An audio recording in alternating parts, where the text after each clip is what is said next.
எப்படி ஒரு மாற்றம் பாருங்க. 4 நாளைக்கு முன்னாடி வரைக்கும் ஃபேனை 10ல் வைக்கிறதா 12ல் வைக்கிறதான்னு திட்டிகிட்டு இருந்தோம். இப்போ ஊட்டியா கொடைக்கானலான்னு சொல்கிற அளவுக்கு மாறி போயிடுச்சு. இதுவும் வாழ்க்கையை போல தான். எந்த மொமெண்ட்டில் எப்படி சேஞ்ச் ஆகும்னு யாராலையுமே சொல்ல முடியாது. இந்த சில் கிளைமேட்டுக்கு மசாலா பொரி சாப்பிட்ணும் போல் இருந்தது. அது காரமாக இருக்கும். அதனால் பசங்களுக்காக பாப்கார்ன் செஞ்சுட்டு எங்களுக்கு மசாலா பொரி ரெடி பண்ணியிருந்தேன்.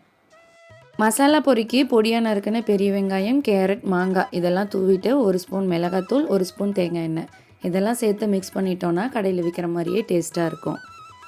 இந்த மசாலா பொரி சாப்பிடும் போதெல்லாம் மேட்டூர் பஸ் ஸ்டாண்டில் ரெகுலராக ஒரு 15 இயர்ஸாக நான் சின்ன பிள்ளையில் இருக்கும்போது இருந்து ஒருத்தர் விற்றுட்ருக்காரு.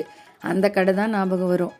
இத்தனையும் செஞ்சுட்டு டீ இல்லாமல் எப்படி, இஞ்சி ஏலக்காயெல்லாம் தட்டி போட்டு ஸ்ட்ராங்கான ஒரு மசாலா டீ ப்ளஸ் மசாலா பொரி.